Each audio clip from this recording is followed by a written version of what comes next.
안녕하세요. 다산역 롯데 단지대 부동산입니다. 다산 신도시는 젊은 실수요자들의 유입이 꾸준한 지역이다 보니 그동안도 타 지역에 비해 비교적 젊은 손님들과도 많은 계약을 진행했었는데요. 역대 최연소 손님과의 인연으로 이번에 유독 기억에 남는 계약을 하게 됐습니다. 요즘 다산을 선택하는 젊은 세대들은 어떤 생각으로 집을 매수하는지, 또 실제 현장 분위기는 어떤지 함께 이야기해보고자 합니다.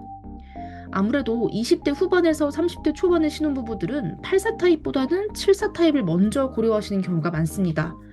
대출과 자금 계획을 함께 고려해야 하는 시기이다 보니 실거주 만족도와 자금 부담의 균형을 맞출 수 있는 74 타입을 선호하시는 분들이 많고요. 그래서 오늘은 최근 9억 5,700으로 신고가를 달성한 다산 롯데캐슬 74 타입과 함께 이야기를 시작해 보겠습니다. 롯데캐슬 74 타입은 3베이 판상형 구조의 단일 타입으로 구성되어 있습니다. 실사용 공간이 잘 나와 있는 편이고 신혼부부나 3인, 4인 가족이 거주하기에도 만족도가 높은 구조입니다. 특히 다산역과 가까운 입지 덕분에 강남권이나 잠실권으로 출퇴근하는 젊은 실수요자들의 선호가 높은 타입인데요. 실제로 최근 문의와 계약을 살펴보면 신혼부부 비중이 상당히 높은 편입니다. 현재 입주 가능한 매물은 9억 5천에서 9억 6천 수준으로 형성돼 있습니다. 이번 영상에서도 다녀왔습니다 시리즈로 찾아왔습니다. 생각보다 많은 분들이 재미있게 봐주시고 흥미롭다는 말씀을 많이 해주셔서 앞으로도 다양한 지역과 다산 신도시와 비교해볼 만한 곳들을 꾸준히 소개해드리려고 합니다. 이번에는 반포 한강공원에 다녀왔습니다. 평소에도 반포 한강공원 너무 좋아해서 임장이나 각종 모임으로 자주 방문하는 곳인데요. 최근 다산에 거주하시던 한 임차인분께서 반포 재건축 단지로 이사를 가시게 되면서 반포 재건축 단지 이야기를 자주 접하게 됐고, 이번에는 한강공원뿐만 아니라 공사 중인 재건축 단지들도 함께 살펴보고 왔습니다. 마침 유채꽃이 한창이라 반포 한강공원이 정말 예쁜 모습을 보여주고 있었고요. 외부인도 이용 가능한 원베일리 스카이라운지에 올라가 한강공원을 내려다보기도 했습니다. 역시 한강이 주는 개방감은 굉장히 인상적이었습니다. 물론 한강과 수변공원을 직접 비교할 수는 없겠지만 다산 역시 수변공원, 선현공원, 중앙공원까지 3개의 공원이 H자 형태로 단지들을 둘러싸고 있는 구조입니다. 특히 수변공원은 물과 그 산책로가 함께 어우러져서 마음을 평안하게 만들어주는 공간이고, 중앙공원은 넓은 잔디밭과 함께 봄이면 벚꽃이 아름답게 피어서 많은 분들이 찾는 공간이기도 합니다. 실제로 다산에 거주하시는 분들이 산책 만족도를 높게 평가하는 이유도 이런 공원 인프라 때문이 아닐까 싶습니다. 8호선 아파트 실거래가도 살펴볼까요? 오늘은 동구릉역입니다. 최근 동구릉역 바로 앞에 위치한 구리 인창 이편한 세상 2차 아파트 84 타입 9억 2천으로 신고가 달성했습니다. 8호선 라인 자체가 꾸준히 인기를 보이고 있는 것 같습니다. 앞서 말씀드렸듯이 30대 초반 신혼부부들의 다산 매수세는 꾸준히 이어지고 있었습니다. 실제로 저희 부동산뿐만 아니라 다산 신도시 전체적으로도 젊은 실수요자들의 유입이 계속되고 있고요. 특히 저희 부동산은 신기하게도 93년생분들과 인연이 많았던 것 같습니다. 다산 롯데캐슬, 자이 폴라리스, 이편할상, 자이 등 여러 차례 계약을 진행했었고요. 96년생분들이 집을 매수하셨을 때도 와 정말 대단하다 이런 생각이 먼저 들었었던 것 같은데, 최근에는 99년생 손님과 계약을 진행하게 됐습니다. 이제는 저희끼리 농담처럼 곧 2000년대생 손님들도 오시는 거 아니냐 이런 얘기할 정도로 젊은 매수세가 꾸준히 유입되고 있습니다. 신혼부부들의 가장 큰 장점 중 하나는 일정 조율이 비교적 자유롭다는 점입니다. 그래서 세안고 매수나 날짜가 정해져 있는 급매 매물도 적극적으로 검토하시는 경우가 많고요. 실제로 이런 부분이 좋은 매물을 선정하는 데 도움이 되기도 합니다. 특히 90년대 초반 매수자분들은 공무원이나 아니면 대기업에 근무하시면서 잠실이나 강남권으로 출퇴근하시는 경우가 많았고요. 그러다 보니 다산역 이용이 편리한 단지, 즉 역과 가까운 아파트를 우선적으로 선택하시는 경우도 많았습니다. 이처럼 다산 신도시는 신혼부부부터 자녀가 있는 가족까지 정말 다양한 연령층이 꾸준히 유입되고 있습니다.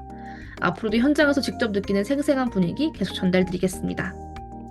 지난 영상에서 갭 투자 수요는 꾸준하지만 84 타입 9억 5천 매물인 경우 전세가가 4억 중반 수준이라 실제로는 갭이 5억 이상 필요해 아직 거래가 이루어지지 않고 있다고 말씀드렸었죠. 네, 몇 주 만에 모두 거래됐습니다. 갭 5억 이상이 필요했던 84 타입도, 갭 4억 이상이 필요했던 74 타입도 결국 모두 거래됐습니다. 결국 매수자 입장에서는 입주 가능한 매물보다 5천만 원 정도 저렴하게 접근할 수 있다면 당장 입주 계약이 없는 경우 갭 매물을 선택하는 것도 충분히 가능한 선택지가 되는 것입니다. 실제로 최근에는 이런 매물들까지 순차적으로 거래가 이어지고 있고요. 다산만 뜨거운 것은 아닙니다. 최근 시장을 보면 강남권도 다시 상승 흐름을 보이고 있고 서울과 경기 주요 지역 역시 전반적으로 상승세를 나타내고 있습니다. 결국 앞으로의 관건은 6월 3일 지방선거 이후 어떤 정책 변화가 이어질 것인가 이런 거 아닐까 싶습니다. 부동산 시장은 결국 금리와 공급 그리고 정책 영향을 함께 받을 수밖에 없기 때문입니다. 오늘 사전투표 날이기도 한데요. 정책 변화와 시장 흐름이 어떻게 이어질지 저도 현장에서 꼼꼼하게 지켜보면서 여러분께 전달드리겠습니다.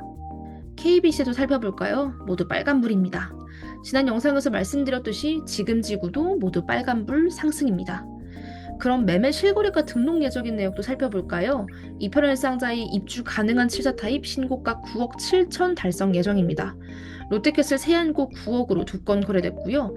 반도이보라는 8위 타입 고층 9억 초반대로, 한양수산 리버팰리스 비수변뷰 고층 9억 6천대, 롯데캐슬 84A 타입 10억 3,900과 10억 4천으로 다수 거래됐습니다.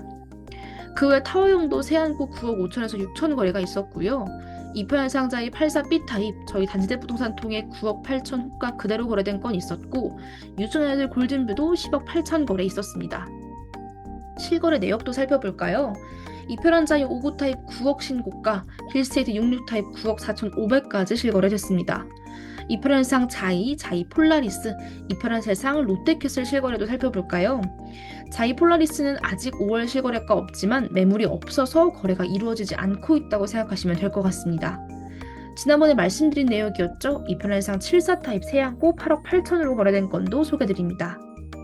이편한상 자이 10억 7천 신고가 등 힐스테이트, 이편한세상 롯데캐슬 84 타입 모두 5월 많은 거래가 있었습니다. 이번 5월은 다시 한번 많은 거래량을 통해 매매가 상승 흐름을 확인할 수 있었던 달이었습니다. 잠시 주춤하던 것처럼 보이기도 했지만 지난 주말만 해도 연달아 여러 건의 거래가 이어지며 시장의 온기를 다시 한번 느낄 수 있었습니다. 부동산을 하다 보면 손님들은 신기하게도 한 번에 몰리고 또 한동안 조용하다가 다시 또 한 번에 움직이는 경우가 많습니다. 그래서 감히 말씀드리자면 시장 분위기를 잘 살펴보시고 잠시 주춤하는 시기에 움직여 보시는 것도 좋은 방법이라고 생각합니다. 잠시 거래가 줄어들었다고 해서 너무 불안해하실 필요는 없습니다. 요즘은 주식시장과 부동산 시장이 참 많이 닮아있다는 생각을 하는데요. 결국 시장은 심리의 영향을 받을 수밖에 없고 잠시 조정을 받더라도 다시 상승 흐름을 만들어가는 경우도 우리는 수없이 봐왔습니다. 다산신도시 역시 잠시 쉬어가는 구간이 있었을지라도 관심 자체가 끊기지 않는 시장이라는 점을 현장에서 계속 체감하고 있습니다. 앞으로도 현장 분위기와 실거래 흐름을 꾸준히 전달드리겠습니다. 다음에는 저희 단지대 부동산에서 직접 뵙길 바라며 5월도 잘 마무리하시기 바랍니다.